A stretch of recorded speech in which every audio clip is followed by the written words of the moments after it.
So, this is going to be my thoughts on the Wonder Woman 1984 trailer. Right out the gate, did anyone else watching this go, man, this feels a lot like Thor Ragnarok? No, really, it really does feel like Thor Ragnarok. It really has that vibe, not just the 80s vibe, but like the tone of humor in some cases, and the action sequences and how they look like shot. I was a little surprised by that. I don't know like how to feel about that. But what I will say, and I'm going to get this off my chest because I feel like this feels like the perfect place to talk about this. Guys, I'm going to be real with you. I'm sick of the whole 80s retro vibe thing. I'm really sick of it. I'm tired. I know Stranger Things brought it back, and you know we've had this whole 80s retro vibe thing. I'm tired of it. I'm tired of Hollywood being like, oh, the 80s, it was so fucking cool, yeah, blow my 80s load all over your screens. I'm tired of it. It's worn out its welcome. Can we do like another era? Can we do another era? Like maybe the 70s? Can we have a bring back of the 70s? Or how about the 90s? Or early 2000s? Shit, I'll take anything. But yeah, 80s, I'm sick of it. I'm tired of it. Anyway, and this was a perfect example of it. Now, not to say I'm not excited for this movie. You know, Wonder Woman was the first really good DC Cinematic Universe movie we had in a while. Like, yeah, this was the one that made me go, yeah, we're in the step of right direction after how many screw-ups? And then, you know, Justice League happened, and then I remembered, oh, right. Anyway. So this trailer is also another thing I found interesting is that, another point is that, what has happened is that this movie is going to retcon, the whole thing of Diana, like, for, you know, being like, oh, I forgot everything, you know, I wanted to forget the past and just stayed in hiding for a good long while until BVS. So the BVS ending is no longer canon. So yeah, Wonder Woman is now out saving people. She's out doing superhero stuff in the 80s. Yay! So, alright, cool. What also took me by surprise is that Pedro Pascal's in the movie. And he's playing Maxwell Lord. Yeah, I didn't know that. It's not because I wasn't, like, keeping tabs on this movie. I keep forgetting because there was so little information that came out of this. The only things I knew is that it was a sequel to Wonder Woman. It wasn't going to follow the BVS continuity anymore. It wasn't going to follow that ending. It was going to be its own thing. It was going to bring Steve Trevor back. We don't know how. Cheetah was in the movie. Barbara Minerva was in the movie, and she's going to be Cheetah. I didn't know that Pedro Pascal, who most of you guys would know best now from either Game of Thrones or, as I know him from, The Mandalorian. That show is so fucking good. I need to sit down and, like, talk about that soon. I'll do, like, a Season 1 wrap-up at some point.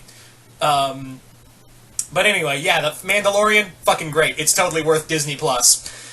Anyway, back on track. And I didn't know he was playing Maxwell Lord. I was, like, watching the trailer, and I was like, wait, is that Pedro Pascal? And I had this feeling of, when he was playing this big billionaire guy, I was like, is he Maxwell Lord?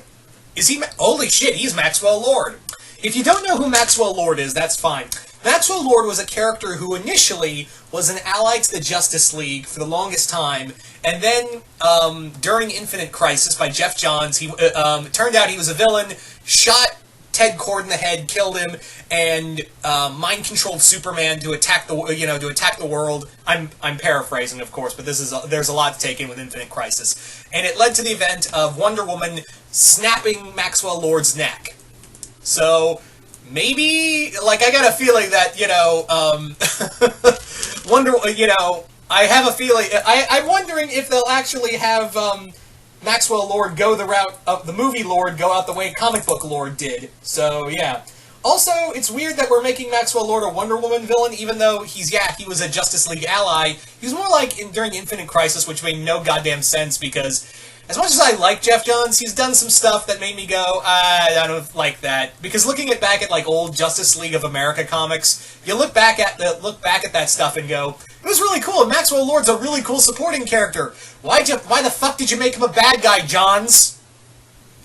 Anyway, so also, I'm calling it now, Maxwell Lord's gonna shoot, he's gonna shoot, Trevor in the head. He is totally gonna shoot Trevor in the head. that probably won't happen because it's a PG-13 movie, but I would like that would be a neat callback to that scene. Anyway, I digress. So they are really harping on the 80s stuff in here. What's also interesting is that we have Barbara Minerva in here, of course, Cheetah, and she's kind of playing like an ally to her, which initially in some continuities of DC, in the echelons of DC continuity, Barbara was an ally to Wonder Woman, and it's kind of hinted at they were a lot closer than friends. So yeah, maybe they're going that route, and I got a sneaking suspicion that they might be going the route of Edward Nygma from Batman Forever. Like, she was a fan, and then, like, you know, something happened, and then it's like, you know, questions. Like, however that line goes. I'm sorry I'm a mess right now. Anywho, so, point being is that I'm interested. I'm wondering also, are we going to see her in her cat form? Are we going to get Cheetah in a cat form? I know some merchandise showed her in, like, a cheetah skin. Like, she looked like more like a Bond villain than a Wonder Woman villain, and I'm like, alright, maybe that's just her, maybe that's not even her final form. Maybe it's something different. I don't know. I don't know anything about this movie, and it's not because I'm not looking for this every echelon of info on this movie. It's that, yeah, sometimes I want to be surprised going into a movie. I don't need to know every single shred of thing. So, sometimes I'm just like, you know what? I want to go into a movie blind. I mean, sure, it'd be nice to know some things, but I don't need to know every fucking detail about the movie. So, yeah. You want to know what else surprised me about this trailer? When Diana threw off her cloak and revealed the Kingdom Come armor. You know, the eagle armor that she wore to fight Batman in that final battle of Kingdom Come. Which is funny because I'm reading Kingdom Come right now. I mean, I've known about the story, but I've never, like, owned the comic until recently. I've been like, this is a major piece of comic book and literary history. I should have it in my collection. I feel bad that I know about all the story about it, and yeah, so I finally got Kingdom Come in my collection. I don't know why it took me so long to get it, but yeah, it's funny, I'm reading this now, and Diana's wearing the Kingdom Come costume, and for a second, there was a brief second where I was like, is that Silver Swan? Silver Swan being another Wonder Woman villain. So there was this brief moment, this very, very brief moment where I was like, is that Silver Swan? I was like, oh shit, that's Diana, and she's in the Kingdom Come's armor. Holy shit! It's all connected!